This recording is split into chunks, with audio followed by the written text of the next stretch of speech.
السلام عليكم ورحمة الله وبركاته. اللهم صل وسلم وبارك على سيدنا محمد وعلى آله وصحبه أجمعين. اخواتي وحبايبي، أهلا بيكم. طبعا يا ريت في البداية كده ما ننساش اللايك والاشتراك في القناة. وحابب أتكلم بقى عن المهزلة اللي بتحصل في النادي الأهلي والمشاكل الكبيرة اللي حاصلة. وطبعا امبارح كان في مباراة للنادي الأهلي كانت مع أورلاندو في أورلاندو بايرتس الجنوب الأفريقي. المشكلة انها كانت في القاهرة، والاهلي طبعا اتغلب 2-1 بصرف النظر بقى عن الاهلي كان ليه جول علشان التعادل والحكم ما حسبوش عشان اوفسايد وهو مش اوفسايد. فدي قصة يعني مش هي دي اللي كانت هتنجح الاهلي يعني لو كان التعادل حصل. ومحدش بقى يطلع ينغم لي النغمة اللي هي بتاعت لا ده كان ماتش مش مهم. لا، مفيش حاجة اسمها الاهلي ده ماتش كان من وجهة نظري انا. انت مش بتلعب على فكرة المركز الاول والتاني بس، او انت كده كده صعدت. لا خالص، ده ماتش من وجهة نظري كان اسمه ماتش الهيبة. يعني ايه ماتش الهيبة؟ يعني ماتش اللي بتثبت فيه جدارتك، الماتش اللي بتثبت فيه انك رايح الدور اللي جاي عشان تخوف اللي هيلعبوا معاك في دور الثمانية، في النصف النهائي وفي النهائي.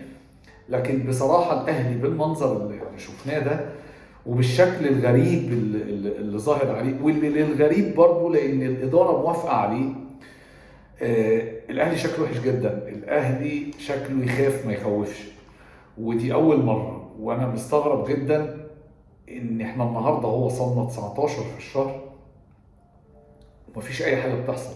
مش عارفين نجيب صفقات محليه، مش محترفين يعني. مش عارفين نجيب صفقات محليه. الاهلي يا جماعه في مصيبه كبيره جدا. لو هنتكلم بقى نقسم الموضوع علشان ما نبقاش بنتكلم في البحر كده ومش عارفين بنقول ايه. تعالوا نتكلم الاول مثلا على خلينا نتكلم على كولر، او نتكلم الاول على اللعيبه، ناخدها كده من تحت. نتكلم على اللعيبه اللي موجوده يا جماعه. يعني في حاله كده في اللعيبه تحس ان معظم اللعيبه اللي موجوده لا دي مش لعيبه الاهلي، لا مش روح الاهلي. في لعيبه كتير عندها مشاكل. يعني احنا عندنا عمرو السولية، عندنا رامي ربيعه، عندنا ياسر ابراهيم، كل الناس دي ومحمد الشناوي، الناس دي كلها عقودها خلاص خلصانه، يقدر يمضي ويوقع لاي حد دلوقتي واخر الموسم يمشي وهيبقى ببلاش. والاهلي خلي بالكم المصيبه الكبيره كمان ان كل اللعيبه دي الاهلي مش هيستفيد منها بحاجه.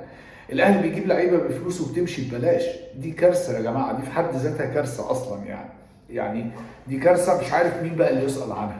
لان الناس برضو لما بنيجي نتكلم على اداره الاهلي محسسنا ان احنا بنتكلم على انبياء واولياء الله الصالحين. لا خالص، مفيش حد. احنا في سلوجان طول عمرنا بنقوله وطول عمره معروف واكتر واحد بيطلع يردده الكابتن محمود الخطيب، الا وهو ان الاهلي فوق الجميع. يبقى الاهلي فوق جميع كل ابنائه زي ما بنقول كده. هو ده السلوجان اللي احنا حافظينه وده اللي اتربينا عليه من وقت الله يرحمه صالح سليم، اعظم رئيس نادي جه في تاريخ الكوره تقريبا يعني.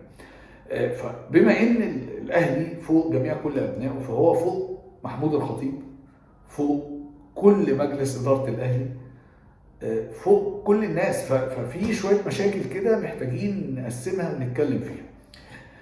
اكرم توفيق مبدئيا، اكرم توفيق ليه يلعب امبارح؟ انت عندك لعيب زي ده خلاص هو خايف على نفسه اصلا لانه راجل اختار الفلوس ورايح يلعب في الشمال القطري، خايف يتصاب. احنا شفنا الجون الثاني اللي دخل بدايتها كانت عند اكرم توفيق. لو ضغط زي اكرم توفيق، او لو ضغط زي اكرم توفيق اللي قبل ما يوقع للشمال القطري، اكرم توفيق اللي هو كان يعتبر بنحتسبه واحد من ابناء الاهلي، ما كناش وصلنا للهدف. يعني لو ضغطة اكرم توفيق. لكن هو برضه عشان انا ما شايلهاش لاكرم توفيق بس، زي ما قلت كل اللعيبه في الاهلي لا. يعني خط ظهر كارثي، خط ظهر كارثي. كمان انت بتعاقب محمد الشناوي، او بمعنى اصح بتمسكه من ايده اللي بتوجعه علشان يوقع. لا، ما هو مش كده. فانت بتعاقبه علشان ما يوقعش فما يلعبش، ولا ايه الفكره؟ ما برضه في حاجات كده محتاجين، هي للاسف كلها بالنسبه لنا غيبيات، محتاجين نسال عنها ومحتاجين حد يطلع يفهمنا حاجه. طيب نيجي نتكلم عن كولر بقاله ماتشين 3 تقريبا بيبدا دايما بتشكيله اللي هو دوخيني يا لمونه. طبعا انا مش عايز شايلها كولر، لان كولر برضو خلي بالكم اخر واحد ممكن نحمله مسؤوليه، لان كولر زي ما بنقول كده، زي ما كانوا اهالينا بيقولوا زمان، الشطره بتغزل برجل حمار. فيعني كولر كولر مش لاقي رجل الحمار حتى اللي هيغزل بيها. كولر ما عندوش لعيبه. كولر امبارح واخد معاه 8 لعيبه خط نص وموزعهم في الملعب. برضو عنده مشاكل كبيره جدا يا جماعه. كولر عندك كريم الدبيس كل ما بينزل بيحرجك وبيعمل اسيست، ولا احلى ولا اجمل ولا اروع، تقعده على الدكه وتلاقي كوكا على الشمال. طيب فبصراحه مش مفهوم كولر برضو. يعني كولر بدات احس انه لا، بدا يفضى حتى فنيا، وكل همه او كل فكره ان مفيش صفقات. يا حبيبي طب ما تعتمد على اللي معاك، بس لعبهم في اماكنهم، لعبهم في مراكزهم. على الاقل انا لما يبقى عندي مشكله ساعتها هحملها للاداره. تعالوا بقى نروح للاداره. هي دي بقى يعني ليها نصيب الاسد في اللوم والعتاب وتحمل المسؤوليه. طلع الكابتن محمد الضماطي اللي هو عضو مجلس الإدارة مع الكابتن سيف زاهر، وقال له إن بس إحنا كان عندنا أول 10 أيام في يناير بس مشكلة في الدولار وبتاع، واتحلت الحمد لله، وهتشوفوا مفاجآت هتغير النادي الأهلي. حبيبي عدى فوق ال 10 أيام، 10 أيام وما شفناش حاجة. بالعكس، إحنا الموضوع أنا شايفه بيزداد تعقيد. يعني أنت على الأقل لو مش عارف تجيب محترفين، فأنت بتتكلم على مصطفى العش وغالبا طار من ايدك، لان السويحلي الليبي حاطط فيه 80 مليون وغالبا هياخده. ماشي. رغم كل الاحترام والتقدير لكابتن سيف زاهر او بقى للقائمين على نادي زد، الكابتن سيف زاهر طلع قال لا، الاولويه للنادي الاهلي، لان احنا لما جينا نبدا النادي ده ونعمل النادي ده، النادي الاهلي ادانا 13 لعيب ساعدونا في ان احنا نفضل في الدوري الممتاز. ودي كانت بالنسبه لنا فتره انتقاليه وبدايه في الدوري الممتاز وبتاع. فالنادي الاهلي ليه الاولويه في اي حاجه. يعني لو عندي نادي خليجي وعندي النادي الاهلي، لا انا ليه اولويتي النادي الاهلي، هدي اللعيب للنادي الاهلي. بس برضه الفلوس بتطمع. يعني لما يجي 80 مليون في لعيب والاهلي يحط فيه 30 40 مليون، اكيد يعني ده الضعف بالضعف. فنحاول نقرب الدنيا شويه. فاحنا بقى عندنا مشكله حتى مش عارفين نجيب لعيبه من جوه مصر. فتخيل بقى اللعيبه اللي من بره مصر. بقى لنا شهر تقريبا من قبل باب الانتقالات ما يتفتح احنا بنسمع على الياس شوارف ومفيش حاجه، لدرجه ان اللاعب نفسه بدا يستفسر من الوكيل بتاعه النادي الاهلي فين؟ هو النادي الاهلي ليه عمل هولد على الموضوع؟ ليه ما بيسالش عني؟ فانا شايف انه لا، في مشكله في اداره النادي الاهلي، في مشكله في اداره الصفقات، في مشكله في قناه النادي الاهلي. الكابتن احمد شوبير اللي بدا يطلع، لانه طبعا شايف مع كل مشكله ومع كل اخفاق طبعا الناس بتطلع تشيل المسؤوليه برضو للكابتن محمد رمضان. الكابتن محمد رمضان اللي جابوه من كان بيعمل مشروع تقريبا بطاريات ارانب ولا ايه مش عارف، جابوه حطوه في مدير الكوره. لا مش مدير الكوره، ده المدير الرياضي. يعني فوق مدير الكوره، فوق مدير التعاقدات، فوق مش عارف ايه تقريبا. خلاص فاضل له حاجه بسيطه ويبقى رئيس النادي الاهلي. فبناء عليه انا مش عارف، بناء عليه انا مش فاهم برضو. الواحد طبعا دمه محروق، الواحد متضايق. فزي ما بقول الكابتن احمد شوبير طالع بدا يشوه شويه في الكابتن سيد عبد الحفيظ. يعني على الاقل يعني هو لما يشوه في الكابتن سيد عبد الحفيظ احنا كاهلاويه هنبتدي ننساه وهنقتنع وهنصدق ومش هنطالب تاني بعوده الكابتن سيد عبد الحفيظ. كابتن سيد عبد الحفيظ وهو نايم في البيت ما بيعملش حاجه في النادي، ما دخلش النادي. يعني هو احسن 100,000 مره من الكابتن محمد رمضان. كابتن محمد رمضان يا دوب يقعد يعتكف في مسجد يسبح، لكن ككوره وملعب ومدير رياضي وبتاع لا، انا شايف الموضوع اكبر بكتير جدا جدا جدا من الكابتن محمد رمضان. هو مش فكره انه مش مؤهل، راجل محترم وعلى راسي جدا جدا جدا، لكن هو المشكله كلها ان الكابتن محمد رمضان ما ثقفش نفسه وما مشيش مع يعني هنقول ايه، مع ثقافه اليومين دول، مع يعني فكريا مع اللعيبه حتى، لا هو مش متواصل. غير الكابتن سيد عبد الحفيظ لغايه النهارده، لا تعالوا نتكلم، تعالوا اتفرجوا على كابتن سيد عبد الحفيظ لما بيطلع مع ابراهيم فايق. امبارح كان في حلقه هايل جدا، اسلوبه وطريقته ومعاملته وثقافته. يا جماعه الكابتن سيد عبد الحفيظ بيعرف يتعامل نفسيا مع كل لعيب على حده.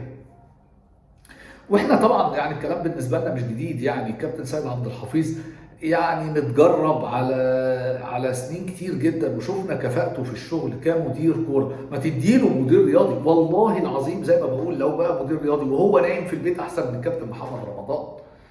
فيا جماعه يا جماعه انا مش عارف هو ليه العند؟ ليه العند طالما الاهلي فوق الجميع؟ طالما النادي الاهلي فوق الجميع، ما يا كابتن محمود الخطيب حطه فوقك الاهلي، حطه فوقك انت شخصيا، طالما هو فوق جميع كل ابنائه وانت ابن من ابنائه، حط النادي الاهلي فوق منك وبلاش كبر. وعادي رجع الكابتن سيد عبد الحفيظ مدير رياضي، عادي جدا، مش عيب خالص ولا فيها اي اهانه ليك، بل بالعكس. هي الفكره فكره الكبرياء ما ينفعش، الاداره ما ينفعش يدخل فيها كبرياء. انت بتبص على مصلحتك ولا بتبص على مصلحه الاهلي؟ انا عمري ما شفت تخاذل في حياتي في اداره من ادارات النادي الاهلي اللي جت على مر العصور بالطريقه اللي انت بتتعامل بيها يا كابتن محمود الخطيب. انا عمري ما شفت اداره متخاذله ومنتهى التباطؤ في كل التصرفات، في كل حاجه. انت راجل اخلاقك عاليه جدا ومحترم جدا، بس مش ده اللي هيمشي الاهلي.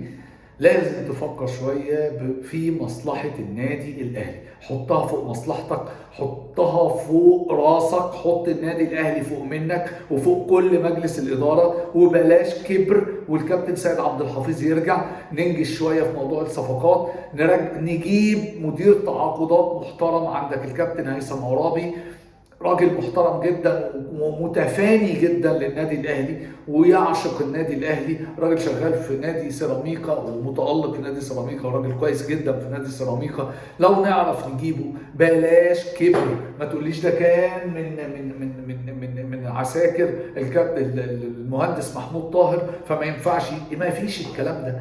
انسى بقى. احنا طول عمرنا بنقول رؤساء مجلس اداره النادي الاهلي بيتميزوا بانهم ناس لارج، ناس محترمين، ناس ما عندهمش فكر انت كان مع محمود طاهر فما يبقاش معايا.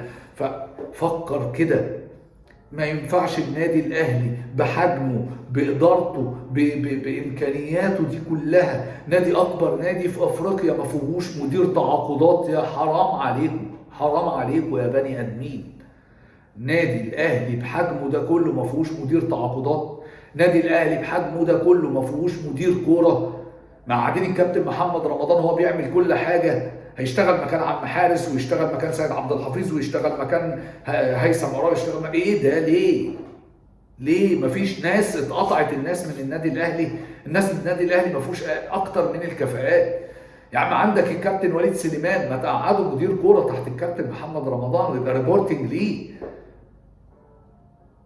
فلازم يكون في حل، ولازم يكون في حل بسرعه. فاضل 10 ايام على فتره القيد الافريقي وتقفل، ملناش دعوه بمد فتره القيد اللي هي لغايه يوم 8/2، ما تخصناش في حاجه، لان في الاول وفي الاخر هتبقى فتره القيد المصريه اللي فاتحه، فهتجيب لعيبه يلعبوا معاك في الدوري المصري. انت مشكلتك مش في الدوري المصري، انت هتاخد الدوري المصري عادي جدا، بس بالمنظر ده حتى يمكن ما تعرفش تاخد الدوري المصري. لازم تفكر في افريقيا، القيد هيقفل في افريقيا خلال ال10 ايام اللي جايين. لازم يكون عندك لعيبه محترفين محترمين، لعيبه محليين محترمين، وتنجز شويه، نتحرك. هو ده كل اللي عايز اقوله عشان ما اطولش عليكم. يا ريت اللي عجبه الفيديو ما ينساش اللايك والاشتراك في القناه عشان يوصلنا كل جديد، وعشان الفيديو يوصل للناس. وبتمنى ان الفيديو يوصل لحد من المسؤولين، يمكن يسمعوا، يمكن يستوعب، يمكن يطلع يفهمنا هم متباطئين ليه، يمكن يكون عندهم وجهة نظر احنا مش شايفينها. السلام عليكم.